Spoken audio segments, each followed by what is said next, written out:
Saya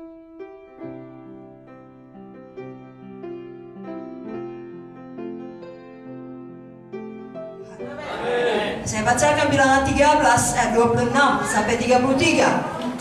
Dan langsung datang kepada Musa Harun segenap umat Israel di Kades. Jadi segenap umat Israel di padang gurun Paran. Mereka bawa pulang kabar kepada keduanya dan kepada segenap umat itu, dan memperlihatkan kepada sekaliannya hasil negeri itu. Mereka ceritakan kepadanya, kami sudah masuk ke negeri kemana kau suruh kami, dan memang negeri itu berlimpah-limpah susu dan madunya. Dan inilah hasilnya. Hanya bangsa yang diam di negeri itu kuat-kuat, dan kota-kotanya berkubu dan sangat besar. Juga keturunan Enak telah kami lihat di sana. Orang Amalek diam di tanah Negeb, orang Het, orang Jebus, orang Amori diam di pegunungan, orang Kanaan diam di sepanjang laut, di sepanjang tepi sungai Jordan. Kemudian Kaleb mencoba menerangkan hati bangsa itu di hadapan Musa. Katanya, tidak, kita akan maju dan menduduki negeri itu, sebab kita pasti akan mengalahkannya.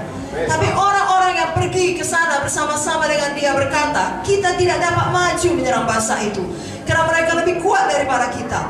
Juga mereka menyampaikan kepada orang Israel kabar busuk tentang negeri yang diintai mereka, dengan berkata, negeri yang telah kami lalui untuk diintai adalah satu negeri yang memakan penduduknya, dan semua orang yang kami lihat di sana adalah orang-orang yang tinggi-tinggi perawakannya. Juga kami lihat di sana orang-orang raksasa, orang Enak yang berasal dari orang-orang raksasa, dan kami lihat diri kami seperti belalang, dan demikian juga mereka terhadap kami. Saudaraku, semua pilihan kita. Kalau kita memiliki iman yang berani, kita tidak melihat kepada kuasa musuh atau besarnya tantangan. Kita melihat kepada Tuhan kita yang jauh lebih besar. Tapi memang tidak dapat disangka dalam hidup sehari-hari, suara mayoritas kerap kali adalah suara yang negatif. Bagaimana tidak? Kalau saudara sakit, tubuh saudara mengatakan saudara sakit.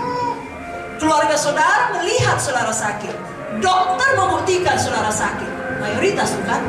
Tapi firman berkata saudara sembuh. Iman yang berani berkata saya sembuh. Yang mayoritas berkata daerah ini adalah daerah yang sukar. Jangan bersaksi terlalu semangat, nanti akan ada bahaya, akan terlalu banyak resiko. Tapi firman berkata tidak ada yang kebetulan. Ya, kalau Tuhan menanam kita di situ, berarti Tuhan akan menolong supaya kita bertumbuh di situ. Dan dimanapun kehendak Tuhan, disitulah tempat yang paling aman. Adalah kita yang memilih untuk memiliki iman yang berani seperti Kaleb. Kalau firman Tuhan berkata kita sanggup melakukan segala perkara, maka kita sanggup melakukan segala perkara. Karena firman Tuhan tidak berubah walau langit bumi berubah. Biar malam ini kita membuat satu komitmen. Walaupun seluruh dunia tidak ada orang yang mengerti, tidak ada orang yang mendukung kita dalam menyelesaikan panggilan Tuhan, tidak apa-apa.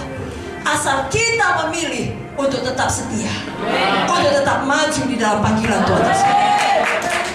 Orang-orang demikianlah yang memiliki iman beranilah yang berhasil memang sampai pada panggilan Tuhan. Saudara ingat kisah Sadrak, Mesak, Abednego? Mereka juga punya iman yang berani. Mereka tetap setia mengikut Tuhan walau resikonya nyawa mereka.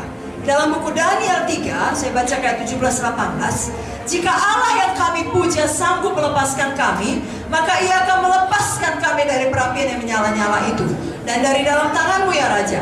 Tetapi seandainya tidak, hendaklah Tuanku mengetahui ya Raja, bahwa kami tidak akan memuja dewa Tuanku, dan tidak akan menyembah patung emas yang Tuanku dirikan itu.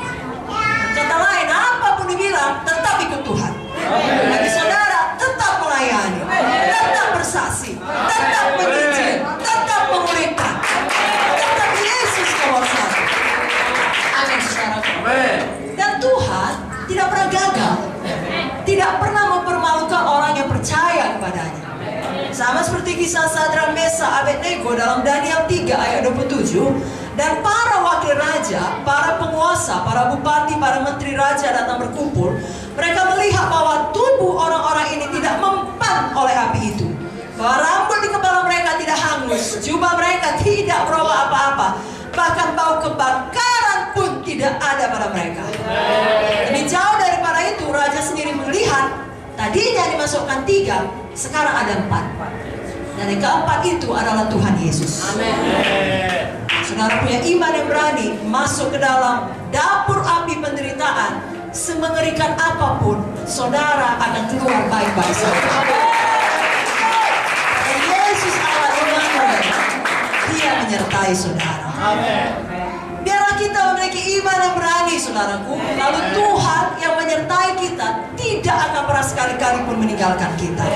Lebih daripada itu, Dia yang berperang bagi kita. Bagian kita adalah terus maju, tidak menyerah, tidak berhenti. Sepanjang kita tidak berhenti, kemenangan sudah dijamin oleh Tuhan. Dalam Keluaran 14 ayat 14 dikatakan, Tuhan akan berperang untuk kamu dan kamu akan diam saja. Namun sisi yang berikutnya atau dimensi berikutnya, Kaleb juga memiliki iman yang tekun. Bukan hanya iman yang berani atau keberanian iman, tapi juga ketekunan iman. Sebab yang dikatakan dia tidak mundur. Demikian juga kita. Setelah kita berani untuk melakukan sesuatu, melangkah dengan iman, lalu tidak langsung sampai seperti apa yang kita fisika tersebut, kita tetap tekun di dalam setiap prosesnya. Berapa lama pun durasinya atau jangka waktunya, itu bagian Tuhan. Bagian kita tetap setia, tetap tekun, tetap teguh di dalam iman kita. Saya bacakan mengenai Kaleb dari Yosua 14, mulai daripada ayat 7. Aku berumur 40 tahun ketika aku disuruh Musa hamba Tuhan itu dari Kades Barnea untuk mengintai negeri ini. Dan aku pulang membawa kabar kepadanya yang sejujur-jujurnya. Sedang saudara-saudaraku yang bersama-sama pergi ke sana dengan aku membuat tawar hati bangsa itu. Aku tetap mengikuti Tuhan Allahku dengan sepenuh hati. Pada waktu itu Musa bersumpah, katanya, sesungguhnya tanah yang diinjak oleh kakimu itu akan menjadi milik pusakamu dan anak-anakmu sampai selama-lamanya. Sebab kau tetap mengikuti Tuhan Allahku dengan sepenuh hati. Jadi sekarang sesungguhnya Tuhan telah memelihara hidupku seperti yang dijanjikannya. Kini sudah 45 tahun lamanya sejak diucapkan Tuhan firman itu kepada Musa. Dan selama itu orang Israel mengembara di padang gurun. Jadi sekarang telah berumur 85 tahun aku hari ini. Pada waktu ini aku masih sama kuat seperti pada waktu aku disuruh Musa. Seperti kekuatanku pada waktu itu, demikianlah kekuatanku sekarang untuk berperang dan untuk keluar masuk. Oleh sebab itu, berikanlah kepadaku pegunungan yang dijanjikan Tuhan pada waktu itu. Sebab kau sendiri mendengar pada waktu itu bahwa di sana ada orang enak dengan kota-kota yang besar dan berkubu. Mungkin Tuhan menyertai aku sehingga aku menghalau mereka seperti yang difirmankan Tuhan. Lalu Joshua memberkati Kaleb bin Jefune dan diberikannya lah Hebron kepadanya menjadi milik pusakanya. Itulah sebabnya Hebron menjadi milik pusaka Kaleb bin Jefune orang Kenas itu sampai sekarang ini. Karena ia tetap mengikuti Tuhan Allah Israel dengan sepenuh hati. Nama Hebron dahulu ialah Kiryat Arba. Arba ialah orang yang paling besar di antara orang enak. Dan amanlah negeri itu berhenti berperang. Amin. Sekali lagi 45 tahun bukan waktu yang singkat.